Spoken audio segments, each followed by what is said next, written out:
Viewers, എല്ലാവർക്കും ദിജോസ് വേൾഡിൻ്റെ പുതിയൊരു വീഡിയോയിലേക്ക് സ്വാഗതം. ഇംപ്ലാന്റേഷൻ നടന്നു കഴിയുമ്പോൾ മുതൽ ആ ഒരു ടൈം മുതൽ ഏകദേശം ഒരു ഓവുലേഷൻ കഴിഞ്ഞിട്ട് 6 to 12 ഡേയ്സിനകത്താണ് നമുക്ക് ഇംപ്ലാന്റേഷൻ ഉണ്ടാകുന്നത്. ആ ടൈം മുതൽക്ക് തന്നെ നമുക്ക് ഉണ്ടാകുന്ന 22 പ്രഗ്നൻസി ലക്ഷണത്തിനെ പറ്റിയിട്ടാണ് ഇന്നത്തെ വീഡിയോയിൽ സംസാരിക്കുന്നത്. അപ്പോൾ നമുക്കത് എന്തൊക്കെയാണെന്ന് നോക്കാം. വീഡിയോ നമുക്ക് സ്റ്റാർട്ട് ചെയ്യാം. ഒരുപാട് ആളുകൾ നമ്മുടെ ചാനൽ ഫോളോ ചെയ്തിട്ട് പ്രഗ്നന്റ് ആയിട്ടുണ്ട്. അവരുടെയൊക്കെ വീഡിയോസ് സക്സസ് സ്റ്റോറീസ് ആയിട്ട് ഞാൻ പോസ്റ്റ് ചെയ്യാറുമുണ്ട്. ഒരിക്കലും ഒരു ഡോക്ടർ തരുന്ന ട്രീറ്റ്മെന്റിന് സബ്സ്റ്റിറ്റ്യൂട്ട് ആയിട്ടുള്ളതല്ല നമ്മുടെ ചാനലിലെ ഒരു ടിപ്സും തന്നെ. ഡോക്ടറുടെ ട്രീറ്റ്മെന്റ്സിനോടൊപ്പം ഞാൻ പറയുന്ന ലൈഫ് സ്റ്റൈൽ ചേഞ്ചസും കൂടി നിങ്ങൾ കൊണ്ടുവരാൻ ശ്രമിക്കുകയാണെങ്കിൽ എളുപ്പത്തിൽ കൺസീവ് ആകാനായിട്ട് സാധിക്കും കേട്ടോ. അതുപോലെ തന്നെ നമ്മുടെ ചാനലിൽ ഒരുപാട് പേര് മെമ്പർഷിപ്പ് എടുക്കുന്നവരുണ്ട്. മെമ്പർഷിപ്പ്, സ്പെഷ്യൽ മെമ്പർഷിപ്പ് ആയിട്ടുള്ള 159 റുപ്പീസിന്റെ മെമ്പർഷിപ്പ് എടുക്കുന്ന ആളുകൾക്ക് വേണ്ടിയിട്ട് ഒരു ടെലിഗ്രാം ഗ്രൂപ്പ് ക്രിയേറ്റ് ചെയ്യുന്നുണ്ട് കേട്ടോ. ഇൻഫാക്ട് ക്രിയേറ്റ് ചെയ്തിട്ടുണ്ട്. അതിന്റെ ലിങ്ക് ഞാനിവിടെ പോസ്റ്റ് ആയിട്ട്, മെമ്പേഴ്സ് ഓൺലി ആയിട്ടുള്ള പോസ്റ്റ് ആയിട്ടാണ് ഇട്ടിട്ടുള്ളത്. അതിൽ നിങ്ങൾക്ക് എന്തെങ്കിലുമൊക്കെ ഡൗട്ട്സ് ഉണ്ടെങ്കിൽ ചോദിക്കാവുന്നതാണ്. വളരെ ക്ലോസ്ഡ് ആയിട്ടുള്ള ഒരു ഗ്രൂപ്പാണ് അത്. വോയിസ് ചാറ്റ് ആയിട്ടുള്ള രീതിക്കും നിങ്ങൾക്ക് അതിൽ കമ്മ്യൂണിക്കേറ്റ് ചെയ്യാവുന്നതാണ്. ക്ലോസ്ഡ് ആയിട്ടുള്ളതും പ്രൈവറ്റ് ഗ്രൂപ്പ് ആയതുകൊണ്ടും തന്നെ നമുക്ക് അതിൽ അതിൻ്റെതായിട്ടുള്ള റിലയബിലിറ്റിയും അതുപോലെ തന്നെ ഒരു സേഫ്റ്റിയും നമുക്ക് ഉണ്ടാവും കേട്ടോ. അതുകൊണ്ടാണ് ഗ്രൂപ്പ് ക്രിയേറ്റ് ചെയ്തത്. ഗ്രൂപ്പിൽ ഇല്ലാത്ത ആളുകൾക്ക് മെസ്സേജിന് റിപ്ലൈ കിട്ടില്ല, അങ്ങനെയൊന്നും അല്ല കേട്ടോ. നമ്മുടെ ചാനലിൽ ഡെയിലി എന്നോണം ലൈവ് സെഷൻസ് ഉണ്ട്. നിങ്ങളുടെ ഡൗട്ട്സ് ഒക്കെ അവിടെ ക്ലിയർ ചെയ്ത് പോകാനായിട്ടും സാധിക്കും കേട്ടോ. നോർമൽ മെമ്പർഷിപ്പ് അല്ല, സ്പെഷ്യൽ മെമ്പർഷിപ്പ് ആയിട്ടുള്ള 159 റുപ്പീസിന്റെ മെമ്പർഷിപ്പ് എടുത്തവർക്ക് വേണ്ടിയിട്ടുള്ളതാണ് ആ ഒരു ബെനിഫിറ്റ് എന്ന് പറയുന്നത് കേട്ടോ.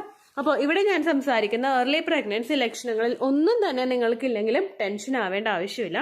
കാരണം യാതൊരു തരത്തിലുള്ള പ്രഗ്നൻസി ലക്ഷണവും ഇല്ലാതെയും പ്രഗ്നന്റ് ആകുന്ന ഒരുപാട് സ്ത്രീകളുണ്ട്. അതുകൊണ്ട് തന്നെ ഞാൻ ഈ പറയുന്ന എല്ലാ ലക്ഷണങ്ങളും, അതുപോലെ നിങ്ങൾ കേട്ടിട്ടുള്ളതായിട്ടുള്ള സോക്കോൾഡ് ആയിട്ടുള്ള പ്രഗ്നൻസി ലക്ഷണങ്ങൾ ഒന്നും തന്നെ നിങ്ങൾക്കില്ലെങ്കിലും നിങ്ങൾ ടെൻഷൻ ആവേണ്ട ആവശ്യമൊന്നുമില്ല. ഡേറ്റ് മിസ്സായിട്ട് 5 ദിവസത്തിന് ശേഷം രാവിലെ ആദ്യത്തെ യൂറിൻ എടുത്തിട്ട് ടെസ്റ്റ് ചെയ്ത് നോക്കുക കേട്ടോ. അപ്പോൾ ആദ്യത്തെ പ്രഗ്നൻസി ലക്ഷണം എന്ന് പറയുന്നത് ഫെയിന്റിംഗ് ആണ്. അത് വിത്തിൻ സെക്കൻഡ്സ് കൊണ്ട് നമ്മൾ തളരുന്നത് പോലെ അല്ലെങ്കിൽ തല കറങ്ങുന്നത് പോലെയൊക്കെ അനുഭവപ്പെടുക. ചിലപ്പോൾ വീട്ടിൽ ഭയങ്കര ആക്റ്റീവായിട്ട് കുക്കിംഗ് ഒക്കെ ചെയ്തുകൊണ്ടിരിക്കുന്ന ആളായിരിക്കും. പെട്ടെന്ന് അങ്ങോട്ടൊന്ന് തിരികുമ്പോഴോ അല്ലെങ്കിൽ ഒന്ന് പാത്രം കഴുകുമ്പോഴോ ഒന്ന് തേങ്ങ ചിരണ്ടുമ്പോഴോ ഒക്കെ തല കറങ്ങുന്നത് പോലുള്ള ഒരു ബുദ്ധിമുട്ട് നമുക്ക് ഉണ്ടാവുന്നത്. പ്രഗ്നൻസിയുടെ സ്റ്റാർട്ടിംഗ് സ്റ്റേജിലെ പല സ്ത്രീകൾക്കും ഉണ്ടാകുന്ന ഒരു പ്രശ്നമാണ് ഈ ഫെയിന്റിംഗ് എന്ന് പറയുന്നത് കേട്ടോ. പ്രൊജസ്ട്രോൺ ഹോർമോൺ നന്നായിട്ട് കൂടുന്നതും ഒക്കെയാണ് മെയിൻ ആയിട്ട് ഈ ഒരു കണ്ടീഷൻ ഉണ്ടാകാനായിട്ടുള്ള കാരണം. ഫെയിന്റിംഗ് ഉണ്ടാവുന്ന സമയത്ത് അതിനെ അവഗണിച്ചുകൊണ്ട് നിങ്ങൾ ജോലികൾ ചെയ്യാതിരിക്കാൻ പ്രത്യേകം ശ്രദ്ധിക്കുക. അതുപോലെ തന്നെ കസേരയിൽ ഇരിക്കാതെ വേറെ നിലത്ത് പെട്ടെന്ന് ഇരിക്കുകയോ അല്ലെങ്കിൽ ബെഡിലോട്ട് കയറി ഇരിക്കുകയോ ചെയ്യുന്നത് നല്ലതായിരിക്കും കേട്ടോ. അല്ലെങ്കിൽ നമ്മൾ തല കറങ്ങി വീണ് കഴിഞ്ഞാൽ മറ്റുള്ള എന്തെങ്കിലും അസ്വസ്ഥതകൾ നമുക്ക് ഉണ്ടാകാനായിട്ട് ചാൻസ് ഉണ്ട്. അതുകൊണ്ട് ആ കാര്യം ഒന്ന് ശ്രദ്ധിക്കുക. രണ്ടാമതായിട്ട് ഉണ്ടാവുന്ന ബുദ്ധിമുട്ടാണ് ബ്രസ്റ്റിലെ ലീക്കേജ് സംഭവിക്കുന്നത്. ഇംപ്ലാന്റേഷൻ നടന്നുകൊണ്ടിരിക്കുന്ന സമയം മുതൽക്ക് തന്നെ കുഞ്ഞിനെ ഫീഡ് ചെയ്യാൻ വേണ്ടിയിട്ട് ബ്രസ്റ്റ് പ്രിപ്പയർ ആകുന്നുണ്ട്. ചില സമയത്ത് നമുക്ക് പ്രഗ്നൻസിയുടെ സമയത്ത് തന്നെ ഒരു സ്റ്റാർട്ടിംഗ് സ്റ്റേജിൽ, ഏർലി സ്റ്റേജിൽ വെച്ച് തന്നെ പ്രൊലാക്റ്റിൻ ഹോർമോണിന്റെ ലെവൽ കൂടുന്നതിനനുസരിച്ചിട്ട് ചില ആളുകൾക്ക് കൊളസ്ട്രോൾ ലീക്കേജ് ഉണ്ടാവാറുണ്ട്. വൈറ്റ് കളറിലെ ആയിരിക്കില്ല, ട്രാൻസ്പെറന്റ് ആയിട്ടുള്ള കളറിലുള്ള ഒരു ലീക്കേജ് നമുക്ക് ഉണ്ടാകാറുണ്ട്. നോർമലി സംഭവിക്കുന്ന ഒരു കാര്യമാണിത്. പ്രഗ്നൻസി ടൈമിൽ ഇത് ഉണ്ടാകാനായിട്ടുള്ള ചാൻസസ് ഭയങ്കര കൂടുതലാണ്. എന്നാൽ ഈ ഒരു ലീക്കേജ് ഉണ്ടാവുകയും നിങ്ങൾക്ക് പ്രഗ്നൻസി ടെസ്റ്റ് ചെയ്ത് നോക്കുമ്പോൾ നെഗറ്റീവ് ആവുകയും ചെയ്യുന്ന സിറ്റുവേഷൻ ഉണ്ടെങ്കിൽ ഡോക്ടറെ കണ്ടിട്ട് ട്രീറ്റ്മെന്റ് സ്റ്റാർട്ട് ചെയ്യണം. കാരണം പ്രഗ്നന്റ് ആകാതെ തന്നെ കൊളസ്ട്രോൾ ലീക്കേജ് ഉണ്ടാവുന്ന, പ്രൊലാക്റ്റിൻ ലെവല് ഹോർമോൺ കൂടുന്ന ഒരുപാട് പേരുണ്ട്. അപ്പൊ അത് അവോയ്ഡ് ചെയ്യാൻ വേണ്ടിയിട്ട് പ്രൊലാക്റ്റിൻ കൂടി കഴിഞ്ഞ് നമുക്ക് ഓവുലേഷൻ നടക്കാത്ത സിറ്റുവേഷൻസ് ഒക്കെ ഉണ്ടാകും. അപ്പൊ അങ്ങനെയുള്ള ബുദ്ധിമുട്ടുകളൊക്കെ ഉണ്ടാകാതിരിക്കാൻ വേണ്ടിയിട്ട് നിങ്ങൾ എത്രയും പെട്ടെന്ന് തന്നെ ട്രീറ്റ്മെന്റ് സ്റ്റാർട്ട് ചെയ്യണം കേട്ടോ. അടുത്തൊരു ബുദ്ധിമുട്ടാണ് ഹെഡ് ഏക്ക് എന്ന് പറയുന്നത്. ഹെഡ് ഏക്ക് അല്ലെങ്കിൽ തലവേദന എന്ന് പറയുന്നത് നോർമലി എല്ലാ സ്ത്രീകൾക്കും പുരുഷന്മാർക്കും ഒക്കെ ഉണ്ടാകുന്ന കണ്ടീഷനാണ്. പ്രഗ്നൻസി പോസിറ്റീവ് ആകുന്ന സമയത്ത് ബ്ലഡ് സർക്കുലേഷൻ നന്നായിട്ട് കൂടുന്നതും അതുപോലെ നമുക്കുണ്ടാകുന്ന മൂഡ് സ്വിങ്സും മറ്റുള്ള ഹോർമോൺ ഫ്ലക്ച്വേഷൻസും ഒക്കെ കൊണ്ട് നമുക്ക് കൂടുതലായിട്ടും തലവേദന ഉണ്ടാകാനായിട്ട് ചാൻസ് ഉണ്ട്. ഓൾറെഡി മൈഗ്രെയിന്റെ കംപ്ലൈന്റ് ഉള്ള ഒരാൾക്ക് ഈ ഒരു ലക്ഷണം വെച്ചിട്ട് കൺഫേം ആയിട്ട് പ്രഗ്നന്റ് ആണെന്ന് പറയാൻ സാധിക്കില്ല. പക്ഷെ അതിൽ ചാൻസസ് കൂടുതലായിട്ടുണ്ടെന്ന് പറയാനായിട്ട് സാധിക്കും കേട്ടോ. കാരണം പ്രഗ്നൻസി പോസിറ്റീവ് കിട്ടാനായിട്ടുള്ള ചാൻസസും ഈ ഒരു ഹെഡേക്ക് ഉണ്ടാവുന്ന സമയത്ത് ഉണ്ട്. ഹെഡേക്ക് ഉണ്ടാവുന്ന സമയത്ത് കൂടുതലായിട്ട് പെയിൻ കില്ലേഴ്സ് നമ്മൾ ഉപയോഗിക്കാൻ പാടില്ല. തലവേദനയുടെ മരുന്നാണെങ്കിലും കണ്ടിന്യൂസ് ആയിട്ട് എടുക്കാതെ കുറച്ചു നേരം റെസ്റ്റ് കൊടുക്കാനായിട്ട് ശ്രദ്ധിക്കുക. അതുപോലെ തന്നെ ഇലക്ട്രോണിക് ഗാഡ്ജറ്റ്സിന്റെ ഉപയോഗമൊക്കെ ഒന്ന് പരിമിതപ്പെടുത്താനായിട്ടും നിങ്ങൾ ശ്രദ്ധിക്കണം. ധാരാളം വെള്ളം കുടിക്കാനും ഹെൽത്തി ആയിട്ടുള്ള ന്യൂട്രീഷ്യസ് ആയിട്ടുള്ള ഫുഡ് ഐറ്റംസ് കഴിക്കാനായിട്ടും പ്രത്യേകം ശ്രദ്ധിച്ചു കഴിഞ്ഞാൽ ഈ ഒരു കണ്ടീഷൻ നമുക്ക് മാറിപ്പോയിക്കോളൂ കേട്ടോ. അടുത്തതായിട്ട് ഉണ്ടാകുന്ന ഒരു ബുദ്ധിമുട്ടാണ് മൂക്കടപ്പ് എന്ന് പറയുന്നത്. ഈ ഒരു ക്ലൈമറ്റ് ചേഞ്ച് കൊണ്ട് പല സ്ത്രീകൾക്കും ഉണ്ടാകുന്ന ഒരു പ്രശ്നമാണ് ഈ മൂക്കടപ്പ് എന്ന് പറയുന്നത്. പക്ഷെ കണ്ടിന്യൂസ് ആയിട്ട് ഈ ഒരു ബുദ്ധിമുട്ട് പലർക്കും വിയേർഡ് ആയിട്ടുള്ള ഒരു പ്രഗ്നൻസി ലക്ഷണമായിട്ട് വരാറുണ്ട് കേട്ടോ. മൂക്കിലോട്ടുള്ള രക്തയോട്ടം അതുപോലെ കൂടുന്നതിന്റെ ഭാഗമായിട്ട് നമ്മുടെ ആ ഭാഗത്തുള്ള വെയിൻസ് ഒക്കെ വികസിക്കാനായിട്ട് തുടങ്ങും. നോർമലി ഈ ഒരു കണ്ടീഷൻ കൊണ്ടാണ് പലർക്കും മൂക്കടപ്പ് ഉണ്ടാകുന്നത് കേട്ടോ. അപ്പൊ ഇങ്ങനെ നമുക്ക് കണ്ടിന്യൂസ് ആയിട്ട് വരുന്നുണ്ടെങ്കിൽ ഇതൊരു പ്രഗ്നൻസി ലക്ഷണമാണോ എന്ന് ചോദിച്ചു കഴിഞ്ഞാൽ തീർച്ചയായിട്ടും ഇതും ഒരു പ്രഗ്നൻസി ലക്ഷണം തന്നെയാണ് കേട്ടോ. അടുത്തതായിട്ടുണ്ടാവുന്ന ബുദ്ധിമുട്ടാണ് നമ്മുടെ ഹാർട്ട് റേറ്റിൽ വ്യത്യാസം വരുന്നത്. ഹൃദയമിടിപ്പ് നല്ലതുപോലെ നമുക്ക് ഫീൽ ചെയ്യുന്നതായിട്ട് കണ്ടിന്യൂസ് ആയിട്ട് അനുഭവപ്പെടുക. ഇപ്പൊ നിങ്ങൾ പൾസ് കൈവച്ച് നോക്കിക്കഴിഞ്ഞാൽ, ഹാൻഡ് പൾസ് നോക്കിക്കഴിഞ്ഞാലും അല്ലെങ്കിൽ കഴുത്തിന്റെ അവിടെ പൾസ് നോക്കിക്കഴിഞ്ഞാലും പൾസ് റേറ്റിൽ വ്യത്യാസം വരുന്നത് പോലെ ഉണ്ടാകുന്നു. പൾസ് റേറ്റ് കൂടുന്നതിനുള്ള കാരണം ഹൃദയം നന്നായിട്ട് പ്രവർത്തിക്കുന്നത് കൊണ്ടാണ്. ബ്ലഡിന്റെ പമ്പിങ് നന്നായിട്ട് പ്രഗ്നൻസി ടൈമിൽ നടക്കും. എങ്കിൽ മാത്രമേ ഫെർട്ടിലൈസ്ഡ് ആയിട്ടുള്ള എംബ്രിയോയിനെ നറിഷ് ചെയ്യാൻ വേണ്ടിയിട്ട് നമ്മുടെ ശരീരത്തിന് സാധിക്കുകയുള്ളൂ. ഇത് ഈ പമ്പിങ് കൂടുന്നതിന്റെ ഭാഗമായിട്ടാണ് നിങ്ങൾക്ക് ഹാർട്ട് റേറ്റിൽ വ്യത്യാസം ഉണ്ടാവുന്നത് കേട്ടോ. പലരും ഏർലി പ്രഗ്നൻസി ഡിറ്റക്ട് ചെയ്യുന്നത് പലപ്പോഴും ഹാർട്ട് റേറ്റും അതുപോലെ നമ്മുടെ വെയിൻസ് ഒക്കെ പിടിച്ച് നോക്കിയിട്ട് പ്രഗ്നൻസി കൺഫേം ചെയ്യുന്നവരുണ്ട് കേട്ടോ. വെയിൻസ് പിടിച്ച് നോക്കിയിട്ട് പ്രഗ്നൻസി എങ്ങനെ കൺഫേം ചെയ്യാം എന്നതിനെ പറ്റിയിട്ടൊരു വീഡിയോ ഉണ്ട്. ഹാൻഡ് പൾസ് ദിജോസ് വേൾഡ് എന്നാണ് ആ വീഡിയോയുടെ ടൈറ്റിൽ. നിങ്ങളൊന്ന് കണ്ടു നോക്കുക കേട്ടോ. അടുത്തൊരു ബുദ്ധിമുട്ടുണ്ടാകുന്നത് നമ്മുടെ നിപ്പിളിന്റെ കളറിൽ വരുന്ന വ്യത്യാസമാണ്. നിപ്പിൾ നമുക്ക് നോർമലി പ്രഗ്നന്റ് ആകാത്തൊരു സ്ത്രീക്ക് ഒരു ബ്രൗൺ കളറിലെ നിപ്പിളായിരിക്കും ഉണ്ടാകുന്നത്. പക്ഷേ പ്രഗ്നൻസി പോസിറ്റീവ് ആയി കഴിഞ്ഞാൽ നിപ്പിളിന്റെ ഷെയ്ഡിലെ വ്യത്യാസം വരാനായിട്ട് ചാൻസ് ഉണ്ട്. ബ്രൗണിന്റെ എക്സ്ട്രീം ആയിട്ടുള്ള ഒരു എൻഡിലോട്ട് എത്തുകയും അത് പിന്നീട് അങ്ങോട്ടേക്ക് കുറച്ച് ദിവസമൊക്കെ കഴിയുമ്പോഴേക്കും അത് ബ്ലാക്കിലോട്ട് ട്രാൻസ്ഫോം ആവുകയും ചെയ്യുന്നു. പ്രഗ്നൻസി ആകുന്ന സമയത്ത് പല സ്ത്രീകൾക്കും ഇതുപോലെ കളറിൽ വ്യത്യാസം ഉണ്ടാകുന്നുണ്ട്. പല ശരീരഭാഗങ്ങളും കൂടുതൽ ഡാർക്കൺ ആകുന്ന സിറ്റുവേഷൻസ് ഒക്കെ ഉണ്ട് കേട്ടോ. നോർമലി പ്രിമെൻസ്ട്രൽ സിംറ്റം ആയിട്ട് ഉണ്ടാകാത്തതും ഏറ്റവും കൂടുതൽ പ്രഗ്നൻസിയിൽ മാത്രം ഉണ്ടാകുന്നതുമായിട്ടുള്ള ഒരു കണ്ടീഷനാണ് ഇതുപോലെ തന്നെ ഉണ്ടാകുന്ന ആ ഒരു ഡിസ്കളറേഷൻ ഉണ്ടാവുന്നത് കേട്ടോ. ബ്രൗണിൽ നിന്ന് ലൈറ്റ് ബ്രൗണിൽ നിന്ന് ബ്ലാക്കിലോട്ട് ട്രാൻസ്ഫോം ആവുക. ഈ ഒരു വ്യത്യാസം ഉണ്ടെങ്കിലും പോസിറ്റീവ് കിട്ടാനായിട്ട് ചാൻസ് ഉണ്ട് കേട്ടോ. അടുത്തൊരു കണ്ടീഷൻ, അതായത് 7ാമത്തെ പ്രഗ്നൻസി ലക്ഷണമാണ് പീരിയഡ് ലൈക്ക് ക്രാംസ് കണ്ടിന്യൂസ് ആയിട്ട് വരുന്നത്. പീരിയഡ്സിന്റെ ആദ്യത്തെ ദിവസം നമുക്ക് ഉണ്ടാകുന്നത് പോലുള്ളൊരു വേദന, അതൊരിക്കലും ഹെവി ആയിട്ടുള്ള വേദനയല്ല. ഫസ്റ്റ് ഡേ ആ ബ്ലഡ് വരുന്നതിന് മുൻപ് അല്ലെങ്കിൽ ബ്ലഡ് വന്ന് തുടങ്ങുന്ന ഒരു സമയത്ത് ഉണ്ടാകുന്ന ചെറുതായിട്ടുള്ള ഒരു വേദനയുണ്ടല്ലോ, കണ്ടിന്യൂസ് ആയിട്ട് അതുപോലുള്ളൊരു വേദന നിങ്ങൾക്ക് അനുഭവപ്പെടാനായിട്ട് ചാൻസ് ഉണ്ട്. വേദന വന്നു പോയിക്കൊണ്ടാണ് ഇരിക്കുന്നത്, അല്ലാതെ ഒരിക്കലും ഒരുപാട് മണിക്കൂറുകളോളം നീണ്ടു നിൽക്കുന്ന വേദനയായിരിക്കില്ല. വരിക പോവുക അങ്ങനെയുള്ള ഒരു രീതിക്കായിരിക്കും ഉണ്ടാകുന്നത്. ഇങ്ങനെ വന്നു പോയിക്കൊണ്ടിരിക്കുന്നുണ്ട്, പക്ഷെ ബ്ലീഡിങ് ഉണ്ടാകുന്നില്ല നിങ്ങൾക്കെങ്കിൽ അതും പോസിറ്റീവ് കിട്ടാനായിട്ടുള്ള ഒരു സാധ്യത വർദ്ധിപ്പിക്കുന്ന കാര്യമാണ് കേട്ടോ. 8ാമത്തെ പ്രഗ്നൻസി ലക്ഷണം എന്ന് പറയുന്നത് വായിൽ മെറ്റാലിക് ടേസ്റ്റ് അനുഭവപ്പെടുന്നതാണ്. അതായത് നമ്മളൊരു നാണയം എടുത്തിട്ടോ അല്ലെങ്കിൽ ഒരു സ്പൂണോ അങ്ങനെ എന്തെങ്കിലും എടുത്ത് കടിക്കുന്ന സമയത്ത് വായിലൊരു സെൻസേഷൻ ഉണ്ടാവില്ലേ, ഈ ഒരു കണ്ടീഷൻ കണ്ടിന്യൂസ് ആയിട്ട് ഉണ്ടാകുന്ന ഒരു അവസ്ഥ പ്രഗ്നൻസി പോസിറ്റീവ് ആകുന്ന സമയത്ത് പല സ്ത്രീകൾക്കും ഉണ്ടാകാറുണ്ട്. ചിലർക്കൊക്കെ ന്യൂട്രീഷണൽ ഡെഫിഷ്യൻസീസ് ഉണ്ടാകുന്നതിന്റെ ഭാഗമായിട്ടാണ് ഈ ഒരു കണ്ടീഷൻ ഉണ്ടാകുന്നത്. കണ്ടിന്യൂസ് ആയിട്ട് ഈ ഒരു ബുദ്ധിമുട്ട് ഉണ്ടാകുന്നുണ്ടെങ്കിൽ നിങ്ങൾ ടെസ്റ്റ് ചെയ്ത് നോക്കുന്നത് നല്ലതാണ്. അതുപോലെ പ്രഗ്നൻസി പോസിറ്റീവ് ആയിട്ടും ഈ ഒരു കണ്ടീഷൻ ഉണ്ടെങ്കിൽ ഡോക്ടറോട് പറഞ്ഞു കഴിഞ്ഞാൽ അതുമായിട്ട് ബന്ധപ്പെട്ടിട്ടുള്ള വിറ്റമിൻ മെഡിസിൻസോ അല്ലെങ്കിൽ ചൂ ചെയ്യാനായിട്ടുള്ള മെഡിസിൻസോ എടുത്തു കഴിഞ്ഞാൽ ആ ഒരു കണ്ടീഷൻ മാറിപ്പോകും കേട്ടോ. 10ാമതായിട്ടുണ്ടാവുന്ന ഒരു ബുദ്ധിമുട്ടാണ് നമ്മുടെ ഗമ്മിൽ ബ്ലീഡിംഗ് ഉണ്ടാവുന്നത്. നമ്മുടെ മോണയ്ക്കോ അല്ലെങ്കിൽ പല്ലിനോ യാതൊരു തരത്തിലുള്ള ഒരു കേടോ കണ്ടീഷനോ ഇല്ലാത്ത ഒരാളാണെങ്കിൽ കൂടി തന്നെയും പ്രഗ്നൻസി പോസിറ്റീവ് ആകുന്ന സമയത്ത് ചെറുതായിട്ടൊന്ന് ബ്രഷ് കൊണ്ടാൽ തന്നെ ബ്ലീഡിംഗ് ഗംസ് ഉണ്ടാവുന്ന ഒരു കണ്ടീഷൻ. ബ്ലഡ് സർക്കുലേഷൻ കൂടുന്നത് തന്നെയാണ് ആ ഒരു കണ്ടീഷൻ ഉണ്ടാവാനായിട്ടുള്ള പ്രധാനപ്പെട്ട കാരണം. ഗമ്മ കൂടുതൽ സെൻസിറ്റീവ് ആവുന്നതിന്റെ ഭാഗമായിട്ട് നിങ്ങൾക്ക് ചോര മോണയിൽ നിന്ന് പൊടിയുന്നത് പോലുള്ള ഒരു കണ്ടീഷനും അനുഭവപ്പെടാം കേട്ടോ. നിങ്ങൾ പ്രഗ്നന്റ് ആകുന്ന സമയത്ത്, പ്രഗ്നൻസി പ്ലാൻ ചെയ്യുന്ന സമയത്തൊക്കെ ആയിട്ട് പല്ലിൽ എന്തെങ്കിലും കേടോ അഴുക്കോ അങ്ങനെ പ്ലാക്ക് പോലെ അടിഞ്ഞു കൂടുന്ന സിറ്റുവേഷൻ ഒക്കെ ഉണ്ടെങ്കിൽ അതൊന്ന് റിമൂവ് ചെയ്യാൻ വേണ്ടിയിട്ട് ഡോക്ടറെ കാണുന്നത് നല്ലതായിരിക്കും. കാരണം പ്രഗ്നൻസി ടൈമിൽ ഈ കണ്ടീഷനൊക്കെ ഭയങ്കര കൂടുതലായിട്ട് വരും. അപ്പോൾ നമുക്ക് പല്ല് പറിക്കാൻ വേണ്ടിയിട്ട് ഇഞ്ചക്ഷൻ ഒക്കെ എടുക്കുന്ന സിറ്റുവേഷൻസ് ഒക്കെ അവോയ്ഡ് ചെയ്യാൻ വേണ്ടിയിട്ട് നിങ്ങളത് ശ്രദ്ധിക്കുന്നത് നല്ലതാണ്. കാരണം നമുക്ക് ആ ഒരു സമയത്ത് അനസ്തേഷ്യൊക്കെ അൺവാണ്ടഡ് ആയിട്ട് എടുക്കാതിരിക്കുന്നതാണല്ലോ നല്ലത്. അപ്പോൾ അതുകൊണ്ട് അത്തരത്തിലുള്ള കാര്യങ്ങളൊക്കെ നിങ്ങളൊന്ന് ശ്രദ്ധിക്കുക. ഡെന്റൽ ഹൈജീൻ നല്ലതുപോലെ ഒന്ന് മെയിൻറ്റെയിൻ ചെയ്യണം കേട്ടോ. അടുത്തൊരു ബുദ്ധിമുട്ടാണ് വോമിറ്റിംഗ് എന്ന് പറയുന്നത്. വോമിറ്റിംഗ് നമുക്ക് ഉണ്ടാവുന്നത് ചില ആളുകൾക്ക് പ്രഗ്നൻസിയുടെ സ്റ്റാർട്ടിംഗ് സ്റ്റേജിൽ ഒരു മഞ്ഞ കളറിലെ വെള്ളമായിരിക്കും വോമിറ്റ് ചെയ്ത് കളയുന്നത്. രാത്രി മൊത്തമുള്ള സമയത്ത് നമ്മൾ വേറെ ഫുഡൊന്നും കഴിക്കാത്തത് കൊണ്ട് തന്നെയും കൂടുതൽ ഗ്യാസ് ഫോം ചെയ്യുന്നതുമാണ് ഈ യെല്ലോ കളറിലെ വെള്ളം നമ്മൾ വോമിറ്റ് ചെയ്യാനായിട്ടുള്ള പ്രധാനപ്പെട്ട ഒരു റീസൺ കേട്ടോ. ചില ആളുകൾക്ക് ഫുഡ് കഴിച്ച് കഴിയുമ്പോൾ തന്നെ വോമിറ്റ് ചെയ്യാനായിട്ടുള്ള ഒരു ടെൻഡൻസീസും ഉണ്ടാകുന്നുണ്ട്. പ്രൊജസ്ട്രോണും HCG ഹോർമോൺ കൂടുന്നത് കൊണ്ട് നമുക്ക് ഉണ്ടാകുന്ന ഏറ്റവും കോമൺ ആയിട്ടുള്ള ഒരു പ്രഗ്നൻസി ലക്ഷണമാണ് വോമിറ്റിംഗ് എന്ന് പറയുന്നത്. അതുപോലെ ചില ആളുകൾക്ക് വോമിറ്റിംഗ് ചെയ്യാനായിട്ടുള്ള ഒരു ടെൻഡൻസി ആയിരിക്കും കേട്ടോ ഉണ്ടാകുന്നത്. അങ്ങനെ ഉണ്ടാകുന്നവരുണ്ട്, ഒന്നപ്പോൾ ശ്രദ്ധിക്കുക. അടുത്തൊരു ബുദ്ധിമുട്ട് 12ാമത്തെ പ്രഗ്നൻസി ലക്ഷണമാണ് ക്ലിറ്റോസിസ് പെയിൻ എന്ന് പറയുന്നത്. നമ്മുടെ വജൈനയുടെ അകത്ത് സ്ഥിതി ചെയ്യുന്ന ക്ലിറ്റോസിസ് എന്ന് പറയുന്ന ഒരു പോർഷനിലെ, അതായത് നമ്മുടെ ഉള്ളിൽ യൂറിയയുടെ ഭാഗമല്ല, അതിന് തൊട്ട് മുകളിലായിട്ട് ഉണ്ടാകുന്ന ഒരു പോർഷനാണ്. എനിക്ക് ഇമേജ് വെക്കാനായിട്ട് പറ്റില്ല കേട്ടോ, കാരണം കോപ്പിറൈറ്റ് സ്ട്രൈക്ക് എനിക്ക് വരും.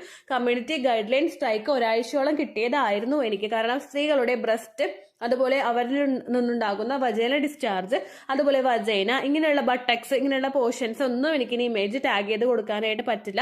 അതിപ്പോൾ കാർട്ടൂൺ ആയിട്ടുള്ള ഇമേജ് ആണെങ്കിലും ഗ്രാഫിക്സ് ആയിട്ടുള്ള ഇമേജ് ആണെങ്കിലും ടാഗ് ചെയ്ത് കൊടുക്കാൻ പറ്റില്ല. യൂട്യൂബിന്റെ എല്ലാ പോളിസീസും ചേഞ്ച് ആവുകയാണ്. കമ്മ്യൂണിറ്റി സ്ട്രൈക്ക് കിട്ടി, ഒരു സ്ട്രൈക്ക് എനിക്ക് കിട്ടിയിട്ടിരിക്കുകയാണ്. അപ്പോൾ ഒരാഴ്ചയോളം ആയിട്ടുണ്ട്. അപ്പോൾ അതുകൊണ്ട് എനിക്ക് ആ ഇമേജ് ഒന്നും ആഡ് ചെയ്യാനായിട്ട് പറ്റില്ല കേട്ടോ.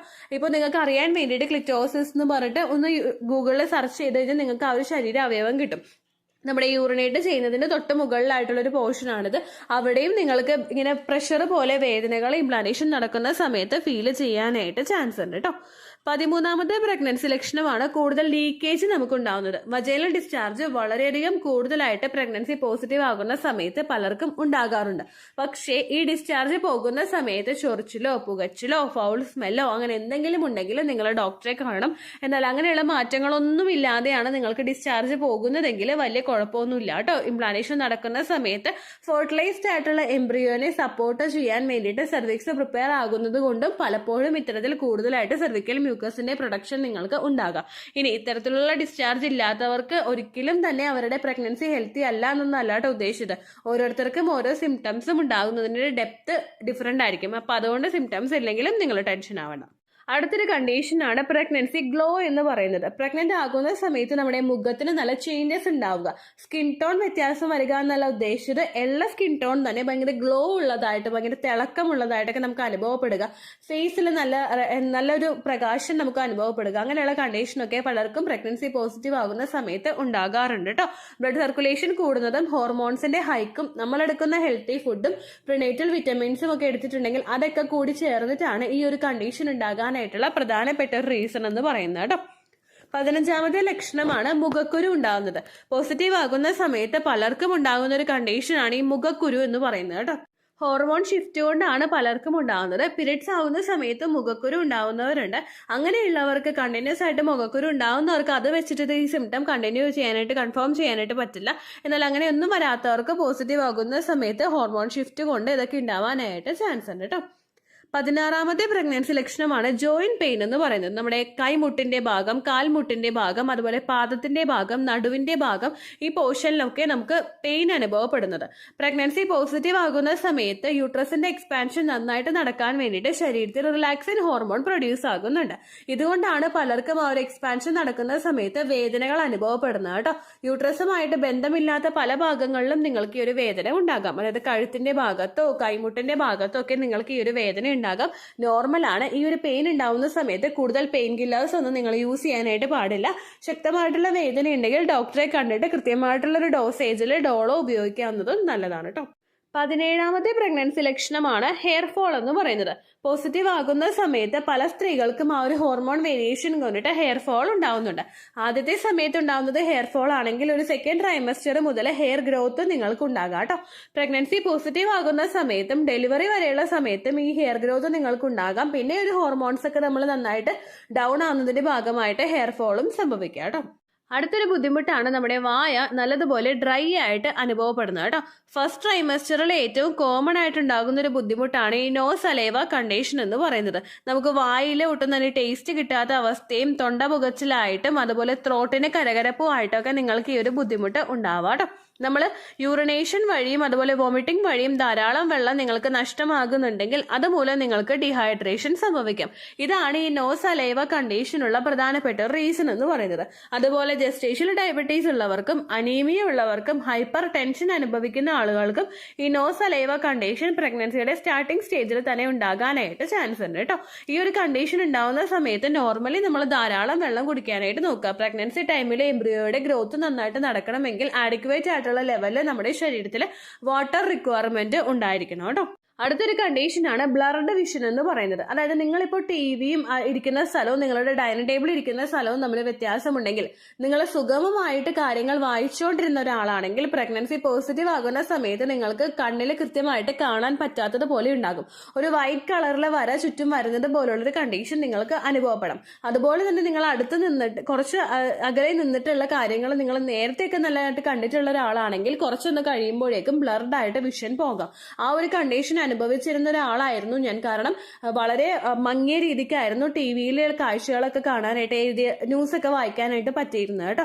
അങ്ങനെ ഒരു കണ്ടീഷൻ ഉണ്ടെങ്കിൽ പ്രഗ്നൻസി പോസിറ്റീവ് ആയി ഡെലിവറി ഒക്കെ കഴിഞ്ഞതിന് ശേഷം ഈ ഒരു ബുദ്ധിമുട്ട് നിങ്ങൾക്ക് മാറിപ്പോകാനായിട്ടും ചാൻസ് ആണ് കേട്ടോ.